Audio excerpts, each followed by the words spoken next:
Tell you a story or two, and so we figured let's sit down and hear from the man, George Kissel.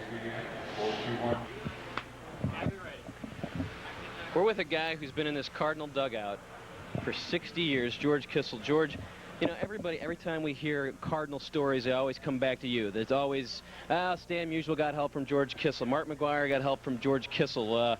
You know, how can you do this 60 years? Has this been a great job?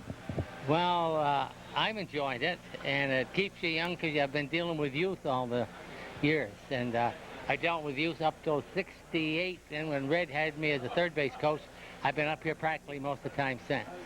But it's fun, and when you're in the minors, they're hungry. So they're looking for information. It's easy to give it to them, and they're acceptable.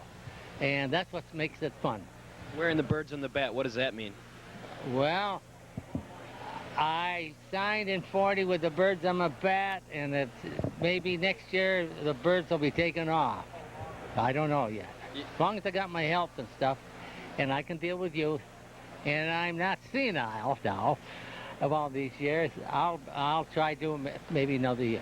I was watching Jose Jimenez pitch a no-hitter, and I was watching you in the dugout. You could not watch. Show them what you did. The whole of the hat. Is that what you were doing? I was thinking you weren't watching. No. Any of the time, I use this, I've been using that for 20 years. When I want to get a tough out, they'll tell you, hey, go get the cap out, and I'll look through that hole. Somebody thinks I'm not looking at the game, but I focus in on the hitter. And so far, I'm kind of lucky to get the hitter out. See? How many no-hitters was that for you? Have you seen? I've seen 5. One from Gibson, one from Carlson, 2 from Forsch, and 1 from Jimenez, and I remember Venezuela throwing one against us, so that's 6. That's right. And that was along in 1990. Let's talk about, you know, the decades, the 40s, the 50s. I mean, the baseball that you have seen, what was, I mean, can you bring them down into 5 moments? And a lot of people are talking about the end of the millennium, but of a guy who has been in the dugout and seen all this stuff, can you break them down in like something? For probably the 7th or 8th strongest hitters now, not Tony Gwynn type. I'm talking about guys that launch the ball. Number 1, I would put McGuire. Tied for 2 and 3 is Josh Gibson, old black catcher in the colored league, and Babe Ruth. 4 is Frank Howard, big Frank Howard. 5 is the first baseman of the Giants, what the big black first baseman. Covey. 6 and 7 are Mickey Mantle and Reggie Jackson, and the 8th one is Kingman. Now those are just brute strength guys, and Jimmy Fox is 4, and the first baseman for the Giants is 5. Give us a road story, and I'm talking maybe early 50s, something that you remember, something you're sitting there smoking cigars, maybe having a nice beverage, you would relay to someone in a bar setting. Anything good, something fun. Something funny, let's see. Well, right at the moment you've got me conquered right now. Let me think a minute here. What is really funny? Oh, I'll tell you a funny story. In 1946 in Manchester, New Hampshire, we had men on a guy up in triples, and the score's tied, so I was going to walk the next 2 and bring the infield in. So I went up to the pitcher. Back then I was a playing manager. I went up to the pitcher. His name was John Stockdale, Washington, Pennsylvania, RFD4. That's his address. I'll never forget it. Now I said, I want you to walk this next 2. The first pitch was a ball, and the second pitch he threw right in the stand, so the guy from third scored. So now everybody goes in, showers up, and I look in this locker. In here is Stockdale's dress closer. He's still out in the mound, thinking about the ball he threw into the stands. Now that really, to me, was kind of cute and funny. It was fun also to see Eno Slaughter get a statue outside, wasn't it? Oh, immensely. He comes from the old school, worked hard, played hard, and did everything hard back in those days. And all those statues out there, Red, Musial, Gibson, all those fellows out there are from the older era. And I will say this. You talk about them playing and take them today's players. Today's players are bigger, stronger, better coached, and faster.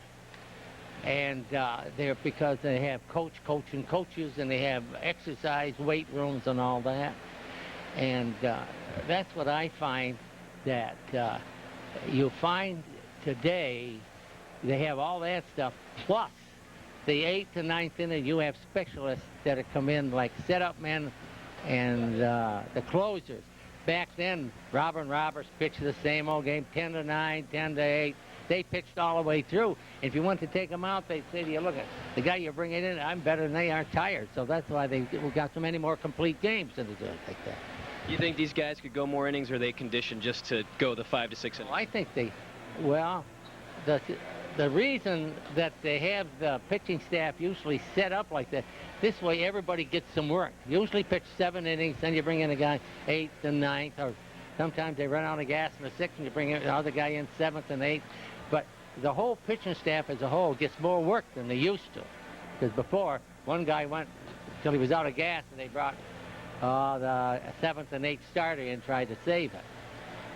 All right, last question. I knew you were cool.